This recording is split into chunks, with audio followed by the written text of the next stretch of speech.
Bab 569. Cahaya ungu. Di bawah, saat Andri Zhao dan pria terpelajar itu melihat pedang domain warrior yang wajah mereka tidak lagi tenang dan acuh tak acuh, beberapa hanya sok.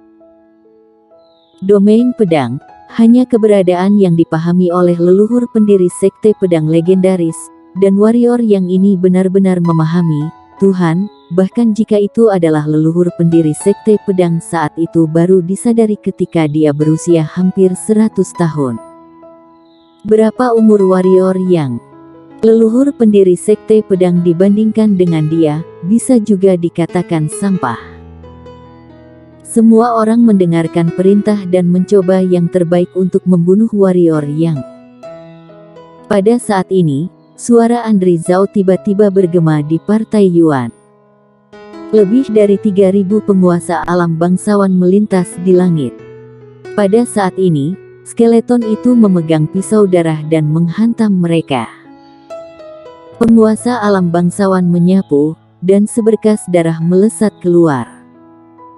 Kulit dari master alam bangsawan yang tak terhitung jumlahnya berubah drastis, dan mereka dengan cepat bergabung untuk menampilkan penjara ruang, mengendalikan cahaya berdarah itu.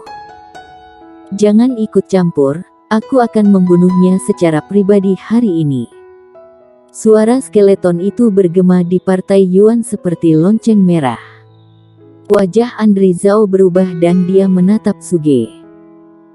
Suge berkata, dengarkan dia pernah menjadi master pendekar suci, meskipun sekarang dia bukan alam kaisar, tapi bahkan bukan master pendekar hitam alam bangsawan tidak dapat dibunuh. Andri Zhao mengangguk. Jurus tembakan kiamat. Pada saat ini, raungan Andri Zhao terdengar di lapangan. Telapak tangan hitam besar berukuran 1000 meter tampaknya datang dari langit dan muncul di atas Partai Yuan. Ketika tangan raksasa ini muncul, tekanan kuat langsung mengejutkan aula Partai Yuan, yang berubah menjadi bubuk. Semua orang mundur ribuan kaki, tidak, mundur 10 mil jauhnya. Di atas Partai Yuan, terdengar suara ketakutan dari Andri Zhao.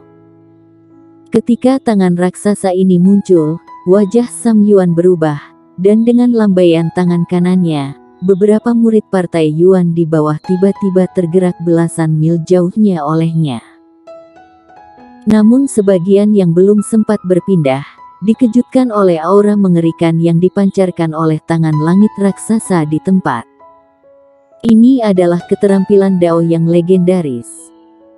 Di atas awan, Kaisar Si terlihat sangat serius, dan berkata dengan sungguh-sungguh.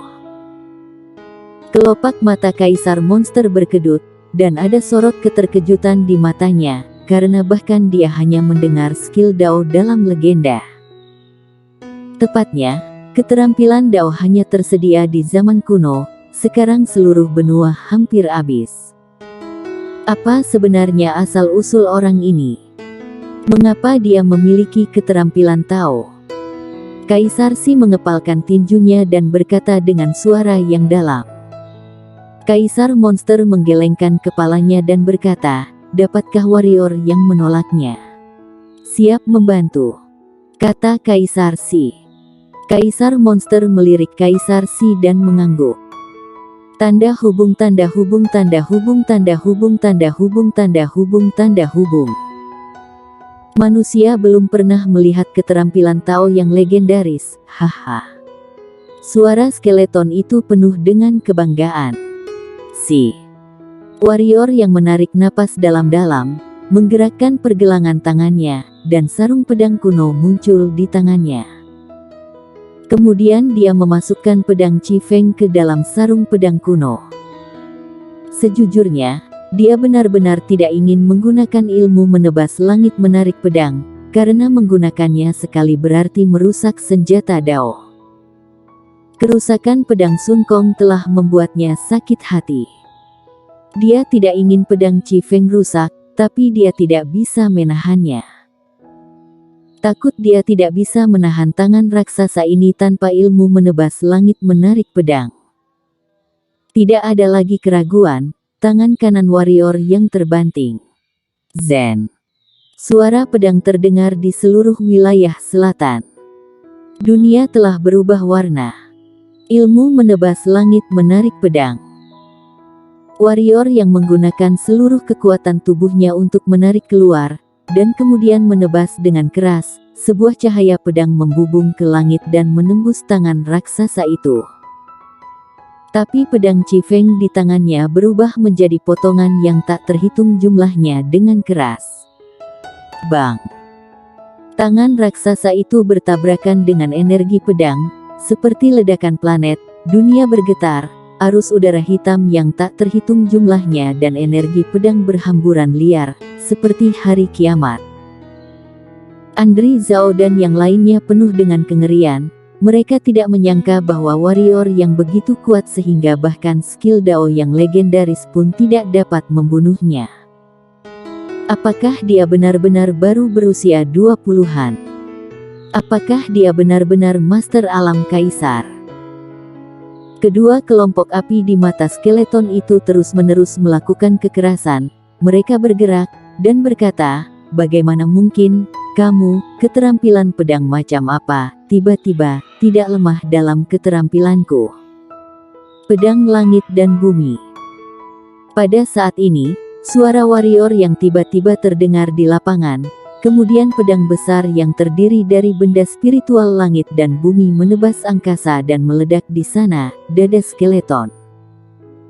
Dalam pertempuran, dia tidak pernah memiliki kebiasaan berdiskusi dengan lawannya. Bang!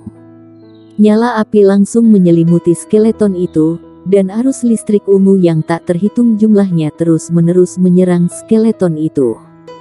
Ping! Pada saat ini, naga emas yang telah tenggelam ke bawah tanah bergegas keluar dan melayang di atas warrior yang. Melihat naga emas yang terluka, warrior yang tampak khusyuk, dan dengan lambaian tangan kanannya, ia mengumpulkan naga emas itu ke dalam pusaran pusat energi. Naga emas ini sangat membantunya, dan tidak bisa dihancurkan. Bang! Cahaya darah naik dari lautan api, dan tiga benda spiritual langit dan bumi tiba-tiba terguncang. Di mata semua orang, skeleton yang membawa pisau darah perlahan berjalan keluar, mengatakan, "Tubuh aku setara dengan tubuh Master setengah suci. Bisakah kamu menghancurkan semut itu?"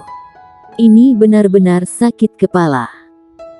Warrior yang membanting kaki kanannya ke dalam kekosongan dan menembak keluar, dia datang ke depan skeleton dalam sekejap, dan memukul skeleton dengan pukulan. Ping! Skeleton itu terbang keluar, tetapi pada saat ini, warrior yang muncul di depannya lagi, dan menendang skeleton itu di tenggorokan. Skeleton itu hanya ingin memblokir, dan pada saat ini, seutas tali emas melesat keluar dari lengan warrior yang dan langsung mengikatnya, dan kemudian peng-peng. Bersambung. Bab 570. Cahaya ungu. Di udara, tinju dan kaki warrior yang terus jatuh ke arah skeleton seperti tetesan hujan. Melihat skeleton dipukuli sebagai karung pasir oleh warrior yang, wajah Andri Zhao dan para pria terpelajar sangat jelek. Ini yang kamu sebut leluhur iblis. Ini yang kamu sebut keberadaan yang bisa menghancurkan dunia pada zaman dahulu. Tuan Suge, apa kamu tidak menggodaku? Kata Andri Zhao dengan wajah cemberut. Pria terpelajar itu menggelengkan kepalanya dan berkata, bukannya itu terlalu lemah, tetapi warrior yang itu terlalu kuat. Kami telah meremehkan kekuatan warrior yang sejak awal. Orang ini harus mati. Jika tidak, di masa depan, dia pasti akan lebih menakutkan dari leluhur pendiri dari Sekte Pedang. Dengan dia, penguasa manusia seharusnya ingin menyatukan seluruh benua. Jika orang ini bisa membantu penguasa manusia dan menyatukan seluruh benua, itu tidak akan sulit sama sekali.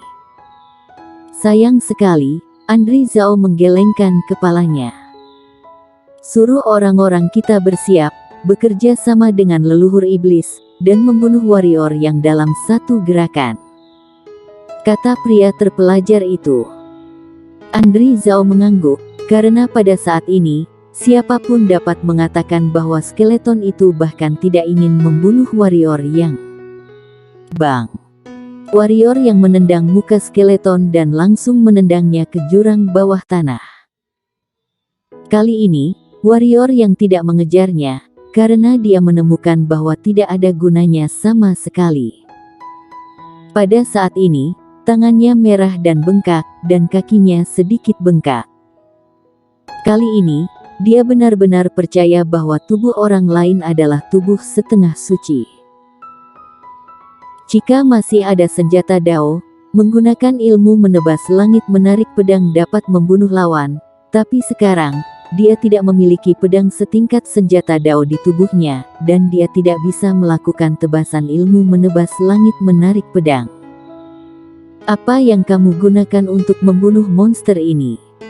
Warrior yang sakit kepala. Ping. Pada saat ini, ada suara keras di dalam jurang, dan ekspresi warrior yang berubah karena ia menemukan bahwa tali dewa pengikat telah dihancurkan. Sebuah kerugian besar. Wajah warrior yang berubah muram, dan pertarungan dengan monster ini membuatnya kehilangan dua senjata Dao, dan hatinya berdarah. Bang! Skeleton itu naik ke langit, dan kemudian muncul di depan warrior yang seketika, berkata, "Semut, kamu berani menghinaku seperti ini. Aku ingin meminum darahmu, menyedot sumsummu, dan menggerogoti tulang milikmu, ambil jiwamu." Pada saat ini, 3.000 penguasa alam bangsawan muncul di sekitar warrior yang dan mengepung skeleton dan warrior yang. Wajah warrior yang sedikit berubah, dan energi hitamnya mengalir deras ke penembus ajaib, siap meluncur kapan saja. Pergi. Skeleton itu berteriak pada tuan alam bangsawan ini dan akan melakukannya.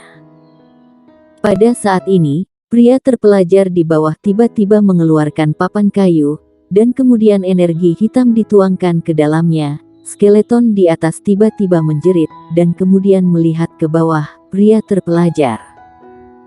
Bunuh warrior yang bersama mereka, kalau tidak, kamu tidur saja.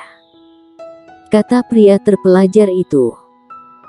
Skeleton itu dengan erat mengencangkan pisau darah di tangannya, ragu-ragu sejenak, lalu membuat teriakan aneh dan kemudian mengangkat pisau dan menebas ke arah warrior yang. Dan 3.000 penguasa kuat alam bangsawan juga bergegas menuju warrior yang. Di atas langit, Kaisar Si dan yang lainnya mengubah wajah mereka. Warrior yang juga mengubah wajahnya, karena dia menemukan bahwa semua ruang di sekitarnya mengeras, dan dia tidak punya cara untuk melarikan diri. Wah! Saat itu, cahaya ungu tiba-tiba melintasi lapangan, dan kemudian kartu kayu di tangan pria terpelajar itu menghilang. Skeleton itu berhenti. Pria terpelajar itu tercengang. Andri Zhao tercengang. Warrior yang tersenyum. Seekor macan tutul ungu muncul di bahu warrior yang, di cakarnya yang kecil, ada kartu kayu kecil, yang berada di tangan pria terpelajar sebelumnya. Pada saat yang sama, ketika macan tutul ungu muncul di bahu warrior yang, penghalang spasial di sekitar warrior yang hancur seketika. Si macan tutul ungu memandang warrior yang, mengedipkan mata, lalu menempelkan kepala kecilnya ke pipi warrior yang, menggosok dan menggosok. Warrior yang memegang musang di lengannya dan mencium kening musang. Sentuhan merah muncul di wajah bulat kecil musang itu. Sekte pedang dan warrior yang menikmatinya, lalu mencium keningnya dan berkata sambil tersenyum, "Kenapa? Bocah kecil, apakah kamu masih malu? Bukankah berarti kamu bisa berubah menjadi manusia setelah kamu menerima warisan? Bukankah kamu sudah menerima warisan?" Macan tutul ungu memelototi warrior yang, lalu menyerahkan tanda kayu di cakarnya kepada warrior yang, lalu menutupi wajahnya dengan dua cakar kecil dan bersembunyi di kepala warrior yang. Warrior yang tertawa, bukan bocah kecil, memegang papan kayu di tangannya. Warrior yang belajar dengan cara yang sama seperti laki-laki terpelajar sebelumnya, dengan pancaran energi hitam menembus itu. Pada saat ini, skeleton di samping tiba-tiba menjerit. "Oh, kamu seperti ini." Warrior yang dengan berlebihan melihat skeleton itu, dan berkata, "Kamu sepertinya kesakitan." Kemudian, energi hitam lain dimasukkan ke dalam papan kayu. Kerangka itu terus berjatuhan di udara dan meraung, "Berhenti, berhenti, manusia berhenti, jika tidak, atau aku akan mati bersamamu. Apakah kamu mengancamku? Datang dan coba lihat apakah kamu bisa mati bersamaku." Warrior yang berkata, dan gumpalan energi hitam lainnya dimasukkan ke dalam papan kayu, dan skeleton tiba-tiba melolong kesakitan di udara. "Bunuh dia, bunuh dia." Pada saat ini, suara yang agak kesal dari pria terpelajar datang dari bawah. Memikirkan leluhur iblis dikendalikan oleh warrior yang, wajah pria terpelajar itu memucat. Situasi seperti itu pasti akan menjadi bencana yang menghancurkan bagi mereka. Penjara ruang. Di udara, suara 3.000 tuan alam bangsawan terdengar, dan lapisan penghalang ruang muncul di sekitar warrior yang. Namun, macan tutul ungu mengayunkan cakar kecilnya, dan penghalang ruang di sekitar warrior yang langsung terdistorsi. Setelah beberapa saat, dengan keras, semua penghalang ruang menghilang seketika. Wajah Andre Zhao dan yang lainnya berubah drastis. Bersambung.